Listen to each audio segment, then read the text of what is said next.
Some men build walls, others dig trenches. Dalton Mercer built upward, 7 meters of timber and desperation separating him from the desert floor, where things that shouldn't hunt together moved in formation. The cabin swayed slightly in the afternoon heat as he gripped his rifle, watching the dust rise from below. 9 cougars circled the base of his stilts. 9. Mountain lions were solitary creatures, apex predators that avoided each other outside mating season. Yet there they were, moving with purpose that made his throat tight. The youngest prowled near the ladder he'd pulled up 3 hours ago. The largest, a male with a torn ear, sat perfectly still staring upward. Not at the cabin, at him. And somehow, Dalton knew they weren't leaving. The wood creaked beneath his boots as he moved to the rail. His hands were steady, but his mind kept pulling him backward to 6 months ago. To screams, to blood on different sand, to Iris shouting his name while he ran toward gunfire that turned out to be something else entirely. He shook his head hard, forcing himself back to the present. The desert stretched in every direction, endless and indifferent. No neighbors for 20 miles. No roads close enough to matter. Just him, the cabin he'd spent 4 months building, and the predators that had found him again. The sun hammered down without mercy. Inside the cabin, the temperature climbed past bearable, but going inside meant losing sight of them. That was worse. He'd learned that lesson the hard way when 2 had climbed halfway up the stilts last week before he'd noticed. He'd reinforced the supports after that, wrapping the lower sections in sheet metal he'd hauled from an abandoned prospector's camp.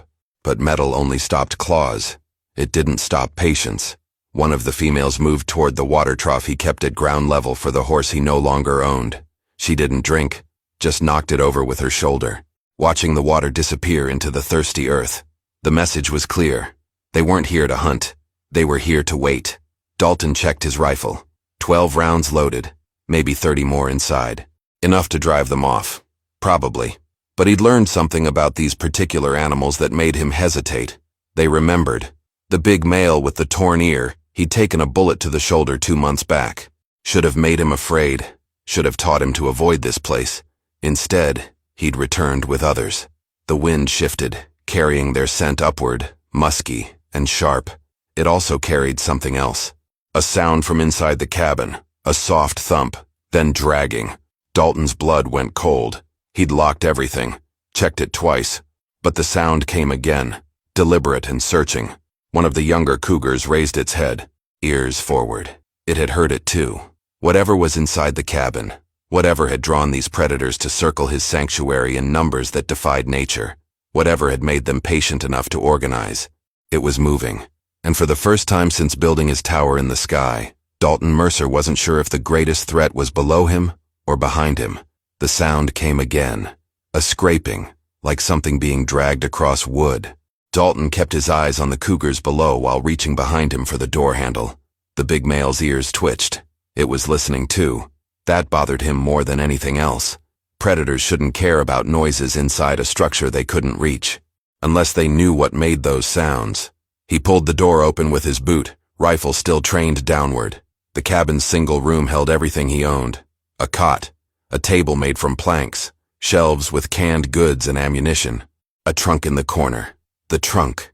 The sound was coming from the trunk. Dalton's jaw tightened. He knew what was in there. He'd put it there himself. It couldn't be moving on its own because things didn't do that. There had to be an explanation. He crossed the floor in 3 steps, keeping low. Through the window, he could still see the cougars. They hadn't moved.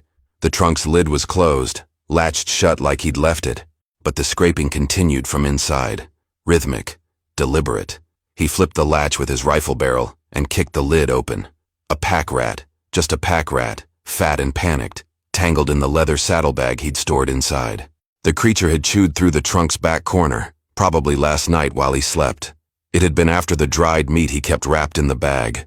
Relief flooded through him, followed immediately by anger at himself for the fear. He grabbed the rat by its tail and carried it to the door. The cougars saw him immediately. Every head turned.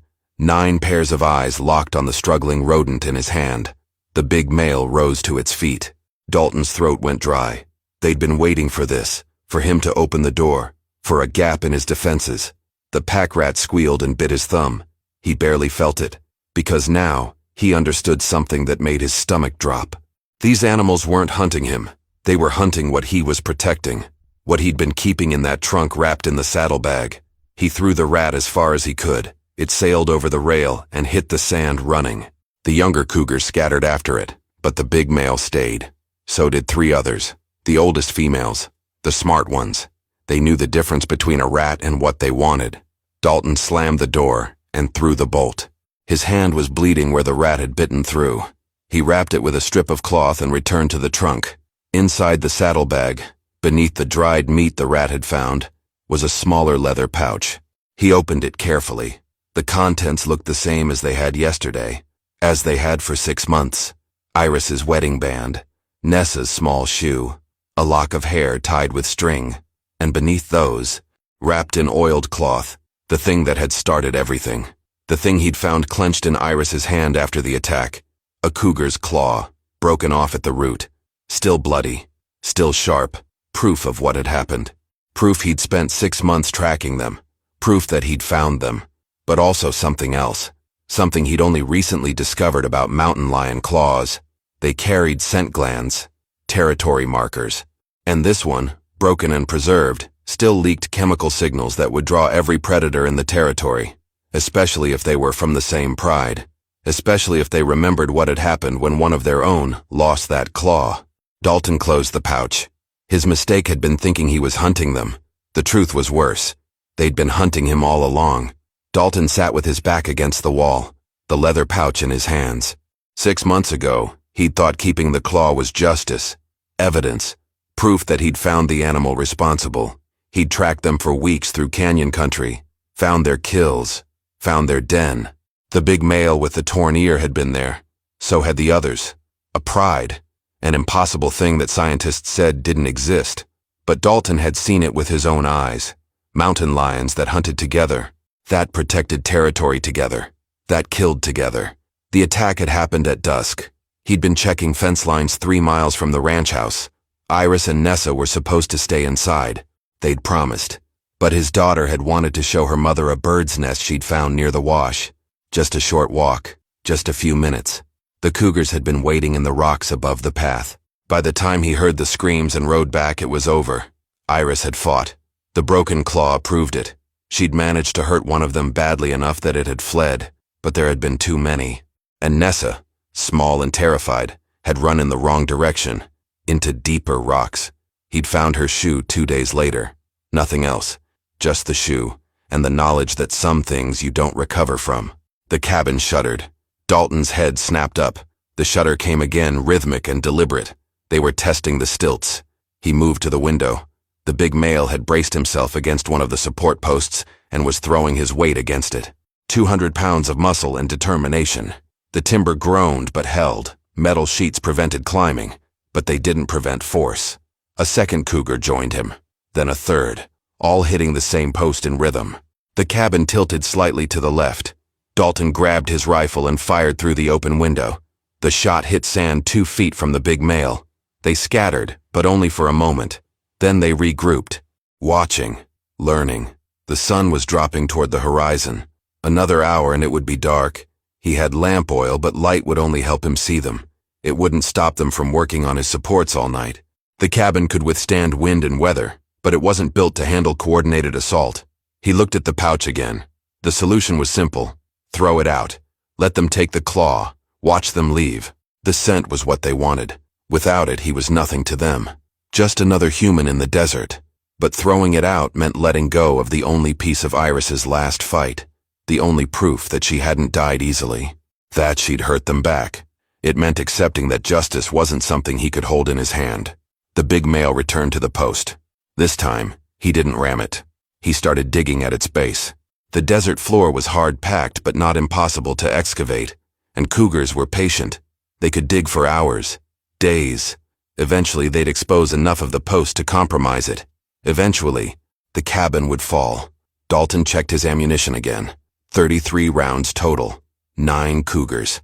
The math wasn't good, even if he didn't miss. Even if they stayed in the open. Even if they didn't scatter and force him to hunt them in darkness. The digging continued. Steady. Methodical. And Dalton realized something that made his chest tight. They didn't need to bring the cabin down. They just needed to make him believe they could. They needed him desperate enough to come down on his own, or desperate enough to throw out what they wanted. Either way, they'd already won. The only question was which loss he'd choose. Darkness came fast in the desert. Dalton lit the lamp and set it away from the windows. The digging had stopped an hour ago, but he could hear them moving below, pacing, circling. The big male had excavated nearly 2 feet around the support post before Dalton fired another warning shot. That left him with 31 rounds. The cougar had retreated but hadn't fled. Now the silence was worse than the digging.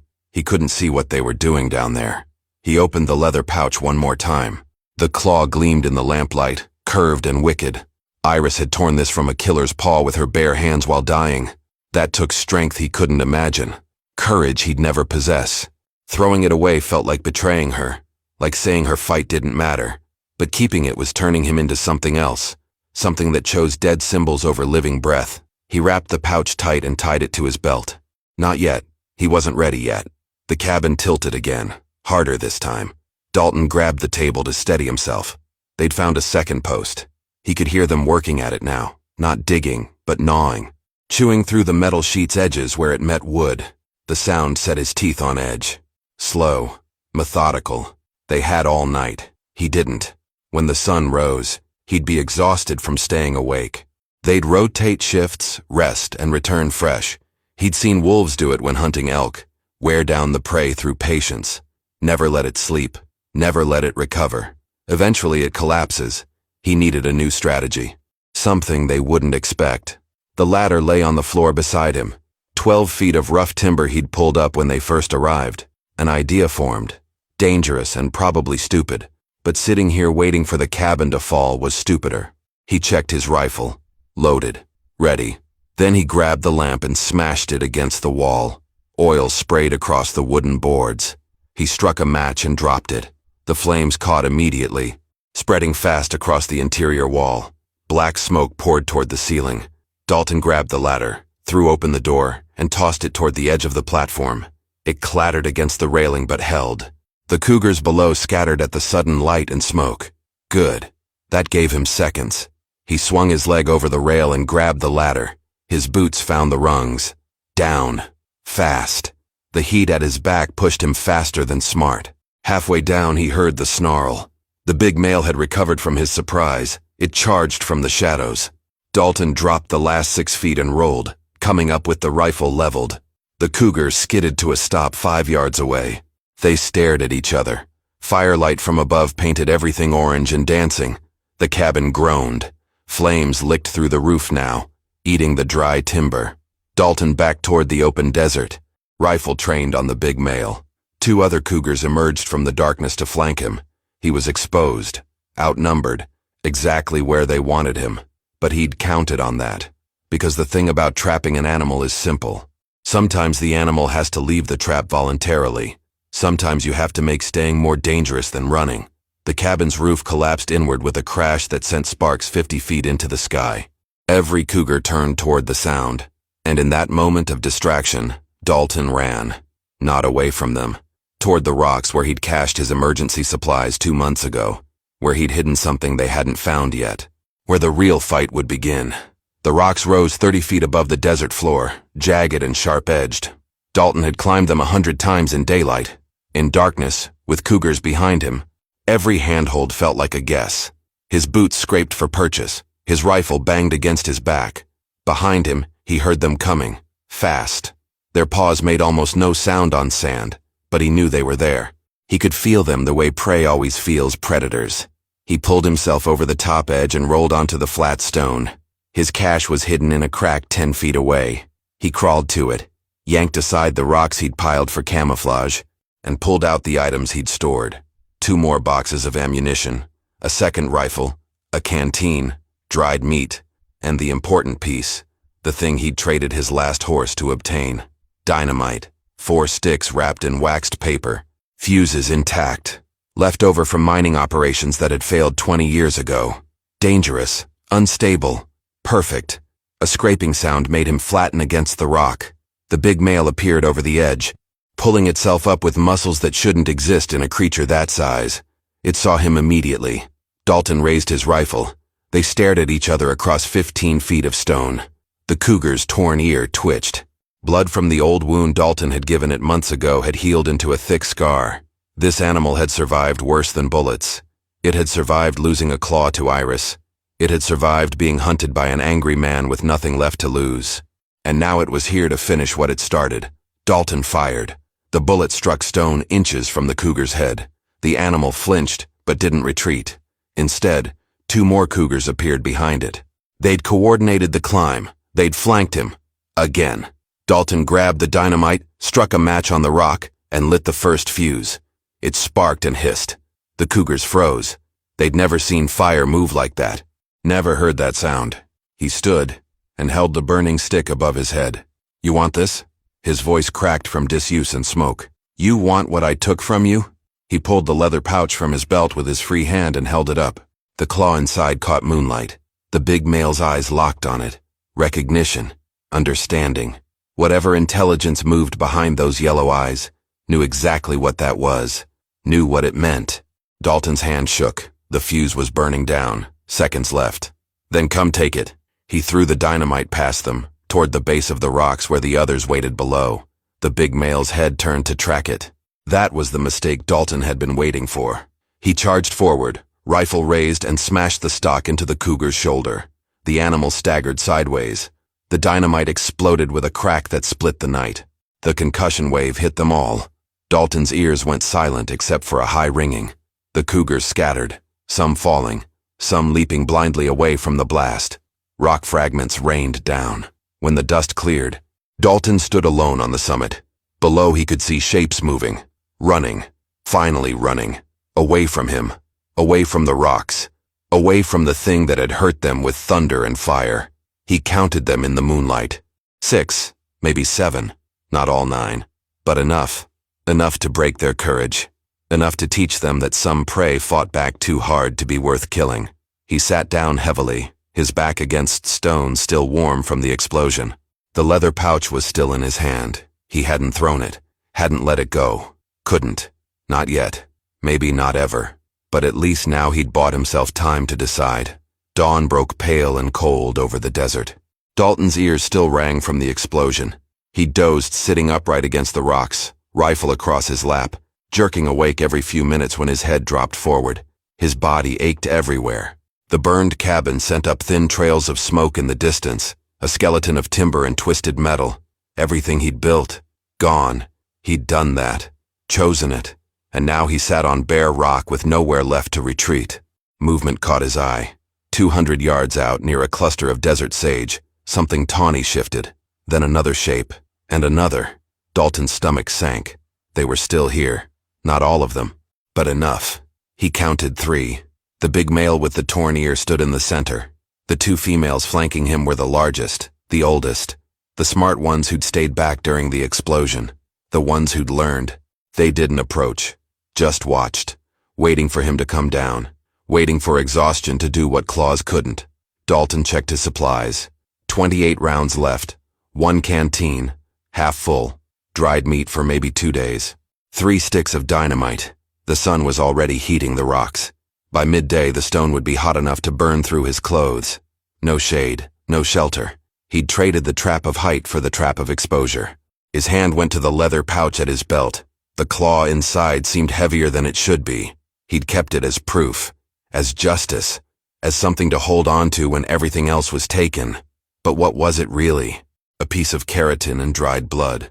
A territorial marker from an animal that was just following instinct. The cougars hadn't murdered Iris. They'd hunted. That's what they did. What they were built to do. The hatred he'd carried for 6 months felt suddenly hollow, misplaced. Iris had fought them because she had to. Because Nessa was running, and Mother's instinct overrode everything else. And now Dalton was here, holding on to rage like it could bring them back. The big male took 3 steps forward, then stopped. Testing. Dalton raised his rifle but didn't fire. The cougar took 3 more steps, closer. The pattern repeated. Each advance smaller than the last. They were gauging how much strength he had left, how much fight remained. Smart. Too smart. Animals shouldn't hunt like this, shouldn't coordinate, shouldn't persist beyond hunger or territory. But these did, because he'd made it personal. He'd tracked them, shot at them, kept the claw, made himself their enemy in a way that transcended food or fear. A memory surfaced. Nessa, 5 years old, crying because she'd stepped on a beetle. Iris had held her and said something Dalton hadn't understood at the time. Everything's just trying to live, baby. Even the things that scare us. He understood now. The cougars weren't evil. They were desperate, driven by scent and instinct to reclaim what was taken, to restore balance to their broken pride. Just like he'd been driven. Both sides caught in a cycle of revenge that served nothing but pain. Dalton stood slowly. His legs protested. The big male's muscles tensed, ready to charge or flee. Dalton held up the leather pouch. The morning sun made it glow. He opened it carefully. The claw gleamed inside. 6 months of grief wrapped in leather. 6 months of pretending that keeping it meant something. He looked at the big male, at the scar where the claw had been, at the torn ear from his bullet, at the exhaustion in its posture that mirrored his own. 2 creatures that should have walked away months ago but couldn't. Not yet. Not until this ended. Dalton walked to the edge of the rocks. The drop was 20 feet to soft sand. Survivable. Behind him, the summit offered no more protection than pride. Below, 3 cougars that had chased him through 6 months of madness. He held the pouch over the edge. The big male's eyes tracked it, those yellow eyes that had haunted his sleep. That had taken everything from him. That now just looked tired. "This is what you want," Dalton said to the desert and the animals that couldn't understand words but might understand tone. "This is what all of it was for." His voice cracked. "She fought you, hurt you, and I kept the proof like it mattered." He squeezed the pouch. The claw's point pressed through the leather into his palm, like it could change anything. The big male took another step forward. Not aggressive, cautious. Dalton's finger found the trigger guard. 1 shot. That's all it would take. And the leader. The others would scatter. He'd win, survive, return to what passed for living. Except he knew what came after. Another month building another cabin. Another year watching for shadows. Another decade carrying hate that grew heavier with time. Iris wouldn't want that. She'd want him to let go. To walk away, to remember her alive instead of dying. He threw the pouch. It arced through the air, trailing leather strips and hit the sand 15 feet in front of the big male. The impact raised a small cloud of dust. The claw spilled out, gleaming in morning light. The cougar approached it slowly, sniffed, recognized. Its body language changed. The tension left its shoulders. The aggressive posture softened. It picked up the claw gently in its teeth, then did something that made Dalton's chest tighten. It turned and walked away. Just walked. No challenge, no final confrontation. Simply took what was his and left. The 2 females hesitated. Looked at Dalton, looked at their leader's retreating form, then followed. Within a minute, all 3 had disappeared into the sage and rock, leaving nothing but paw prints in sand. Dalton stood frozen, rifle still raised, watching the empty desert. It was over. 6 months of hunting and being hunted. 6 months of rage and grief compressed into obsession. Finished. Not with violence or victory, but with release. He'd imagined this moment 1,000 times. Always as triumph, never as this hollow, aching silence. He climbed down from the rocks carefully. His legs shook. When he reached the bottom, he knelt in the sand where the pouch had landed. A few drops of old blood remained, already being covered by wind-blown dust. By tomorrow, no one would know anything had been here. By next week, even the paw prints would be gone. The desert erased everything eventually. That was its nature. Patient, thorough, fair. Dalton stood and looked at his burned cabin, at the supplies scattered around the rocks, at the empty horizon where the cougars had vanished. He had ammunition, water, enough to reach the nearest settlement, 40 miles east. Start over somewhere without ghosts. Somewhere Nessa's laughter didn't echo off canyon walls. Somewhere Iris's face didn't appear in every sunset. It would be easier, cleaner. But walking away meant admitting they were really gone, that this chapter of his life had ended, that he was alone in more than just geography. The sun climbed higher. Heat began to shimmer off the rocks. Dalton shouldered his rifle and started walking. Not east toward settlement, not west toward nothing. South, toward the canyon country where he'd first tracked the pride, where he'd learned that some things couldn't be killed, only understood, where maybe, if he looked close enough, he'd find traces of who he used to be before rage consumed him, before loss defined him. 1 foot in front of the other. That's all he had left. That would have to be enough. 3 days walking brought Dalton to water. A thin stream cutting through Red Rock Canyon, barely enough to fill his canteen, but clear and cold. He knelt beside it and drank until his stomach hurt. Then he sat with his back against stone worn smooth by centuries of wind and watched the sky change colors as afternoon died. His supplies were gone. The dynamite, the extra rifle, everything left behind at the rocks. He carried only what he'd started with that morning. He'd seen 9 cougars circling his life, 1 rifle, 1 canteen, and significantly less weight in his chest. The canyon was quiet except for bird calls and the whisper of water over stone. No paw prints in the sand. No yellow eyes watching from ledges. The cougars had taken their claw and disappeared into whatever territory they claimed as home. The cycle had ended. Both sides had walked away. That was rare in nature. Rarer still for men. Most conflicts didn't resolve. They just exhausted themselves into stalemate. But sometimes, if you were lucky or desperate enough, you found the thing that let both sides stop fighting. The thing that said this far, no further enough. Dalton pulled Iris's wedding ring from his pocket. He'd kept it separate from the pouch. Personal. Just for him. The gold was thin, worn from years of wearing through work and weather. He remembered the day he'd placed it on her finger. Young and stupid and convinced they'd have forever. They'd gotten 15 years. Not forever. But maybe enough if he stopped counting what was stolen and started remembering what was given. 15 years of laughter, of arguments, of building something together in harsh country that broke most people. Of Nessa, 8 years of watching their daughter grow wild and bright like desert flowers after rain. Gone too soon, but real, undeniable, more than some people ever got. He slipped the ring back into his pocket, not throwing it away, not clutching it like a weapon, just keeping it close, a reminder of what mattered. What still mattered. Iris would have been furious at how he'd spent 6 months, burning himself hollow over revenge that served no one. Nessa would have been confused why her father chose hate over healing. They deserved better than the man he'd become on that elevated platform.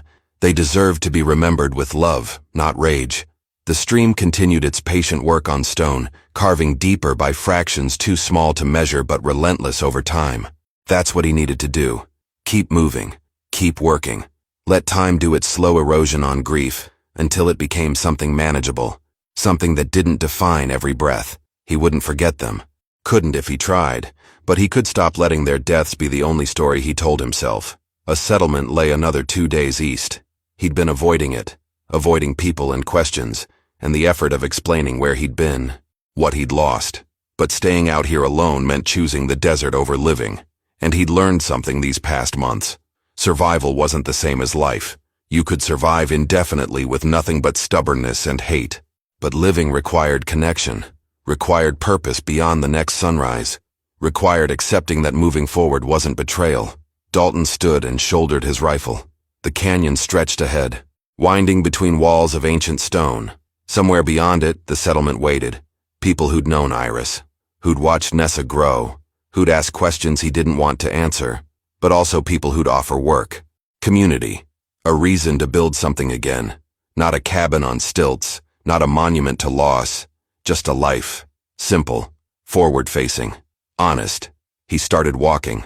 The stream followed beside him, steady and patient, teaching its lesson about persistence, about how even water, soft and yielding, could reshape the hardest stone if given enough time and refusal to stop moving.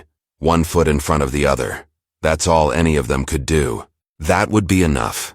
If you enjoyed this story, click the video on your screen now to watch another unforgettable tale from the frontier, where survival and courage are tested in ways you never expected.